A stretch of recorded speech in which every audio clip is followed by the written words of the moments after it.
Vous allez voir sans doute qu'il y a pour le coup des convergences et des ressemblances entre les combats féministes et les combats des LGBT. C'est comme ça maintenant qu'on en parle, lesbiennes, gays, bi, trans, et des combats aussi liés au sida. Pour préciser les choses, donc je ne suis pas fondateur d'Act Up, j'ai été un des présidents d'Act Up, de 94 à 96, c'est pas grave. Je suis gay, je suis séropositif, voilà, comme ça on sait d'où je parle. Et j'aime bien le dire parce que c'est important pour préciser que justement dans les combats qu'on a menés, il y avait effectivement une dimension personnelle, individuelle qui était très importante. Pour faire rapidement quand même un historique, si on peut dire, de la question gay, question homosexuelle en tout cas, c'est aussi une histoire de l'oppression depuis des milliers d'années évidemment, mais aussi depuis maintenant 40 ans, depuis les événements de Stonewall en 1969, donc ce bar gay à New York qui était, comme tous les bars aux États-Unis, sujet à des raids de la police très fréquents pour emmerder les clients, pour les arrêter, c'était de l'homophobie d'État. Ce bar, un soir, les clients, et principalement les clientes, et les travestis et les transsexuels, hein, qui ont été vraiment au cœur de ce mouvement, ont dit ça suffit. Aujourd'hui, on se révolte, et c'était le début d'une série de nuits d'émeutes dans New York, où la population gay a dit c'est assez, on ne peut plus tolérer ça. Et c'est vraiment le début de l'histoire moderne du mouvement gay et lesbien.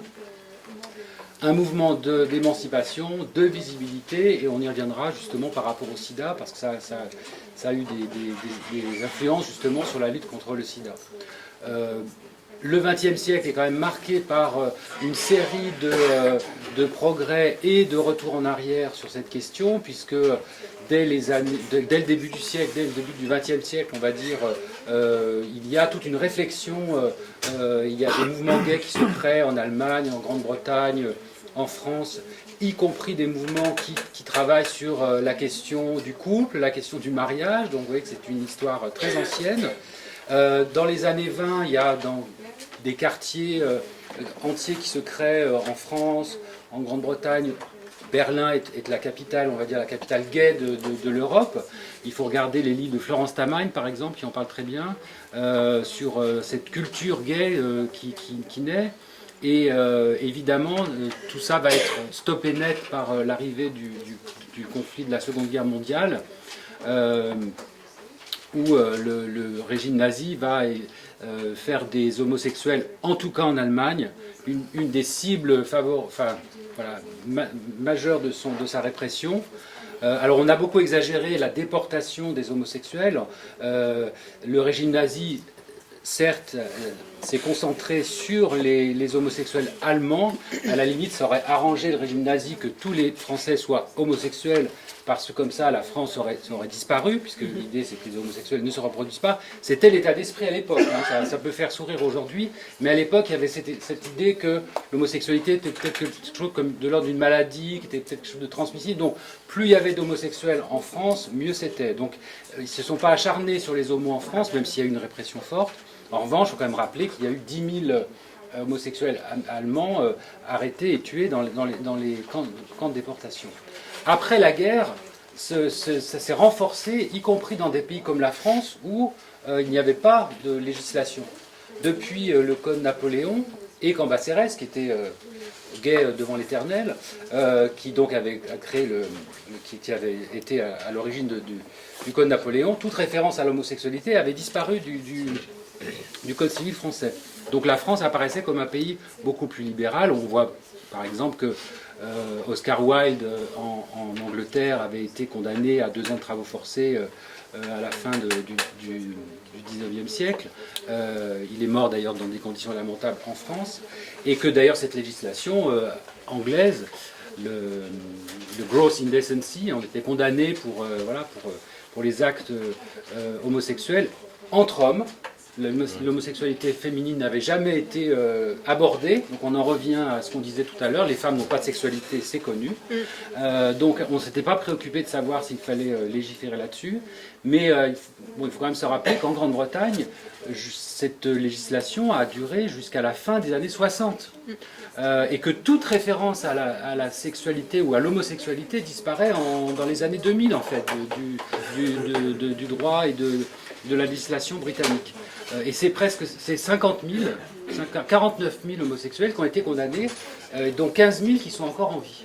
Et je ne sais pas si vous avez vu ce film The Imitation Game, donc, qui vient de sortir sur les écrans, et qui raconte l'histoire d'Alan Turing, un très brillant mathématicien, qui avec une équipe installée à côté, en Grande-Bretagne, a cassé le code Enigma, le fameux code allemand de communication, qui, on estime, ça a permis de sauver à peu près 14 millions de personnes et de diminuer la durée de la guerre de 2 ans. Alan Turing, moi-même, il y a 10 ans, je ne savais pas vraiment qui c'était. C'était une histoire totalement occultée parce qu'Alan Turing était homo. Et Alan Turing, dans les années 50, a été victime effectivement de l'homophobie d'État, puisque lui ne se cachait pas qu'il était homosexuel, mais donc un jour il y a une affaire, donc l'impliquant avec un autre homme, et il a été condamné soit à 2 ans donc, de prison, soit à la castration chimique. Castration chimique, ça veut dire que vous prenez des médicaments, des hormones féminines en fait. Voilà. Et ça l'a rendu fou, et il s'est suicidé. Voilà. Et cette histoire est très peu connue, et devient maintenant connue, notamment grâce à ce film. Mais voilà, c'est un héros de la Seconde Guerre mondiale, et il n'a été gracié par la reine d'Angleterre qu'en 2014. Ouais. Donc, c'est vrai que, comme pour les femmes, tu disais tout à l'heure, c'est qu'on n'a pas d'histoire, enfin voilà, c'est-à-dire qu'il faut se réapproprier quand même toute cette histoire et retrouver c'est important de retrouver dans le passé ce qui s'est passé avec justement tout ce qu'avait dit d'ailleurs Robert Badinter en 1982 quand l'homosexualité a été totalement dépénalisée en France, puisque le régime de Vichy avait réintroduit des articles discriminatoires à l'égard des homosexuels. Robert Badinter avait dit à la tribune de l'Assemblée, il est temps que la France reconnaisse ce qu'elle doit aux homosexuels. Et c'est vrai que c'est toute cette histoire qu'il faut souvent raconter, expliquer. Donc, par rapport à... Bon, et puis on pourrait aussi citer d'autres exemples. Il y a des gays qui ont été très importants dans la lutte pour les droits civiques aux États-Unis. Nelson Mandela, quand il est sorti de prison, une des toutes premières choses que l'Afrique du Sud de Nelson Mandela a mis en place, c'est une nouvelle constitution, et c'est la première constitution au monde où la référence à l'orientation sexuelle et donc la non-discrimination liée à l'orientation sexuelle était mentionnée. Et on s'est demandé pourquoi, surtout sur un continent qui est connu pour être encore aujourd'hui très répressif vis-à-vis de l'homosexualité, qui est d'ailleurs lié à une histoire coloniale, hein, ce n'est pas les Africains qui sont homophobes, c'est souvent des législations héritées de l'empire colonial, enfin des empires coloniaux. Et donc Nelson Mandela a expliqué que un grand nombre d'homosexuels s'étaient battus pour lui, des blancs, des noirs, mais voilà, et qu'il savait ce qu'il devait lui justement aussi aux homosexuels. Donc il avait à cœur justement de pouvoir mettre dans la Constitution, il avait compris aussi ce que voulait dire l'homophobie. Donc il avait à cœur de mettre dans la Constitution de l'Afrique du Sud cette mention qui n'existe pas dans la Constitution française et qui existe dans très peu de constitutions en fait au monde. Hein. Il n'y a pas encore une protection complète on va dire de l'orientation sexuelle de façon constitutionnelle. Donc tout ça nous amène effectivement dans les années 80 où apparaît aux États-Unis. Disons qu'aux États-Unis sont diagnostiqués les premiers cas de sida chez des homosexuels masculins. C'est ça d'ailleurs qui fait que qu'est-ce qui se passe? Des jeunes hommes en pleine santé, 30 ans, pourquoi tout d'un coup ils se chopent des maladies totalement incongrues, des pneumocystos, des toxoplasmoses, des kaposies qui sont des maladies. La kaposie c'est une maladie de peau qui touche principalement soit des personnes très âgées, soit justement des personnes originaires d'Afrique.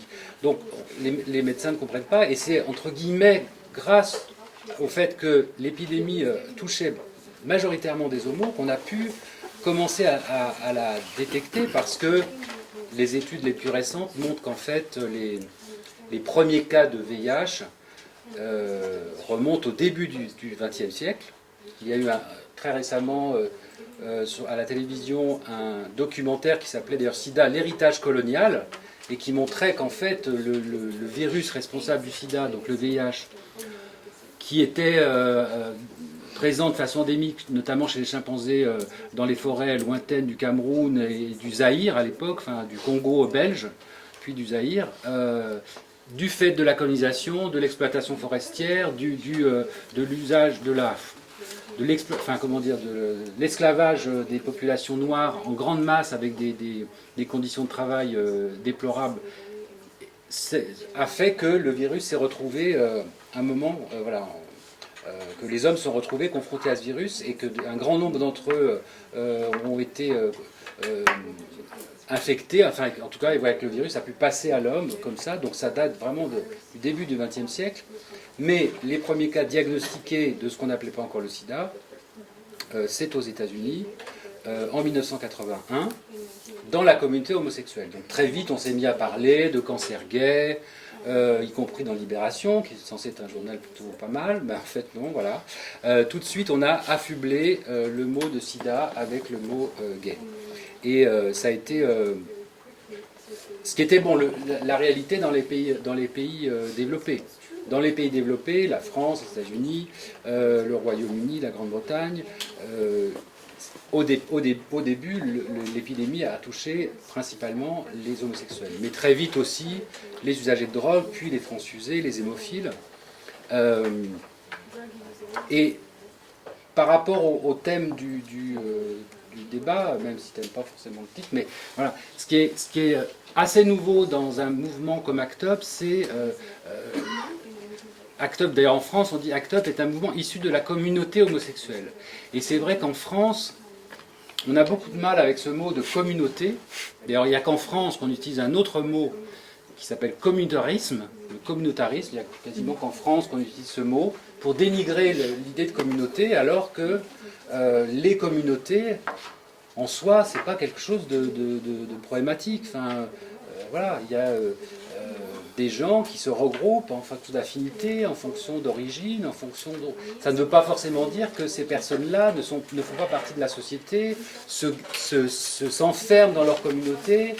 C'est vrai que souvent on entend des mots qui, moi, me révoltent sur le ghetto gay, par exemple, dans le Marais, bon, qui est de moins en moins gay. Vous avez remarqué, il y a maintenant de plus en plus de boutiques de fringues, de luxe, et Pierre Hermé et tout ça qui se sont ouverts, donc c'est plus tellement un quartier gay, c'est un quartier de bobos bling bling, on va dire. Un ghetto de bobos. Hein, voilà, c'est un ghetto de bobos. Ouais.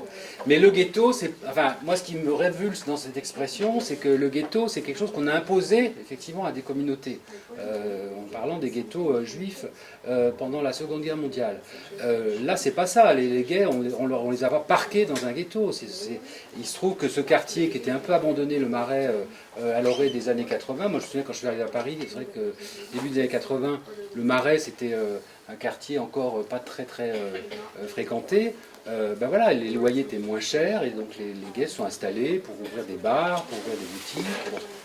Et on voit d'ailleurs qu'aujourd'hui, c'est ce mouvement de gentrification des centres-villes qui se fait jour dans beaucoup de grandes capitales est souvent lié aussi à l'appropriation par les gays des centres-villes qui étaient un peu délaissés par le reste de la population. Parce que les familles, elles veulent des grands appartements, et voilà, notamment. Ou parce qu'aux États-Unis, les centres-villes étaient de toute façon désertés. Mais cette idée de communauté, c'est important parce que ça montre que, voilà, quand je disais tout à l'heure que c'est important que je dise je suis gay et séropos, c'est parce que là, on partait vraiment de notre expérience. Pourquoi on milite dans une association comme ACT UP?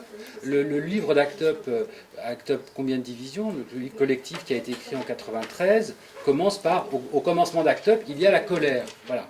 La colère, c'est simplement parce que vous avez 25 ans, que vous venez de voir mourir vos 2, 3 plus proches amis, que les médecins n'ont pas voulu dire à la famille de quoi ils sont morts. Ça, c'était ce qui m'est arrivé en 87-88. que vous-même, vous êtes séropos, bah, voilà, depuis quelques années, qu'on vous dit qu'il n'y a pas de problème, tout va bien se passer, la recherche avance, on va trouver un vaccin, et que vous vous dites, mais d'année en année, il y a de plus en plus de gens autour de moi qui sont en train de mourir, et il ne se passe rien. Et quand je dis il ne se passe rien, il ne se passe rien. En 1982, à l'Assemblée nationale, un député pose une question au ministre de la Santé sur le VIH, sur le sida, en 1982.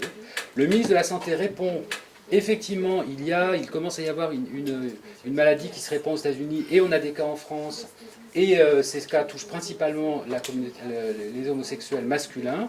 Et s'il s'avère que voilà, il y a cette maladie se répand, nous mènerons des campagnes d'information auprès des homosexuels.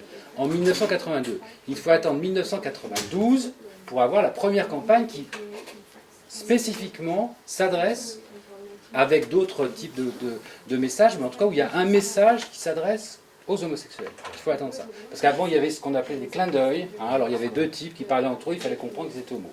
Bon, moi, je ne le comprenais pas, donc je pense que la plupart des gens ne le comprenaient pas non plus. Bref.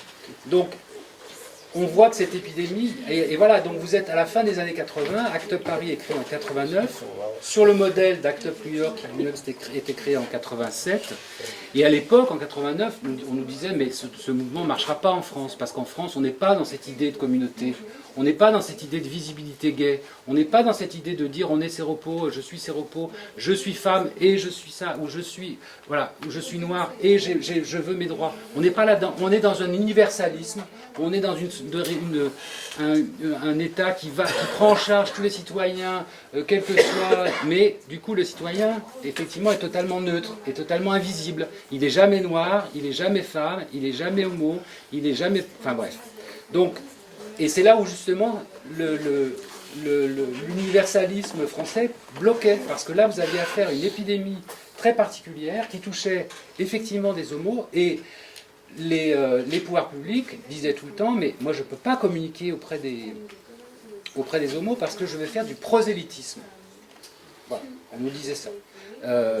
Donc il y a toujours eu ce problème par rapport à la lutte contre le sida, et qu'est-ce qui se passe quand vous militez à Act Up? C'est que vous vous rendez compte que finalement, vous allez croiser la route de gens avec qui vous n'auriez peut-être jamais croisé la route, justement, vous n'auriez jamais discuté, parce que le sida est un révélateur de toutes les injustices de la société.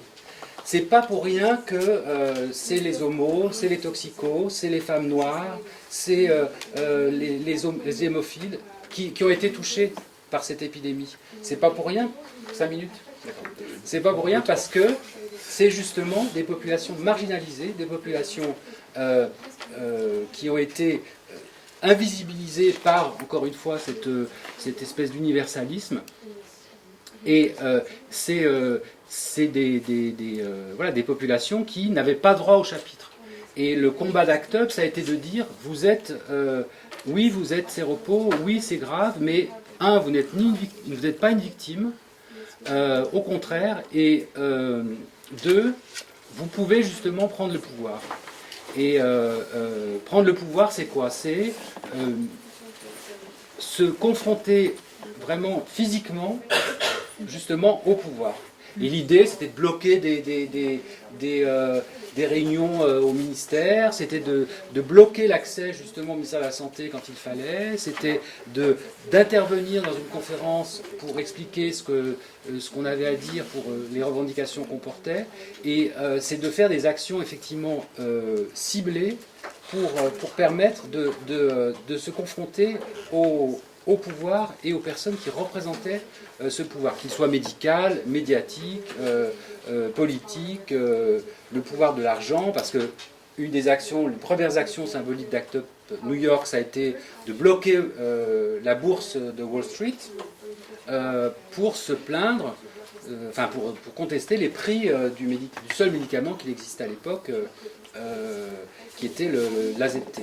Et en France, une des grandes actions qu'on avait menées, c'était de jeter les cendres de militants sur un buffet évidemment colossal, organisé par les assureurs français, puisque à une certaine époque, quand vous étiez séropos, ça existe toujours, mais bon, ils ont un peu tourné la chose autrement, vous ne pouvez pas avoir accès à un grand nombre d'assurances, d'emprunts, etc. C'est-à-dire, il fallait, voilà. Donc, ce qui est toujours plus ou moins le cas, mais... Donc je vais peut-être m'arrêter là pour l'instant, et puis je répondrai volontiers à plein de questions, parce que moi je préfère parler quand il y a des questions. Merci Christophe.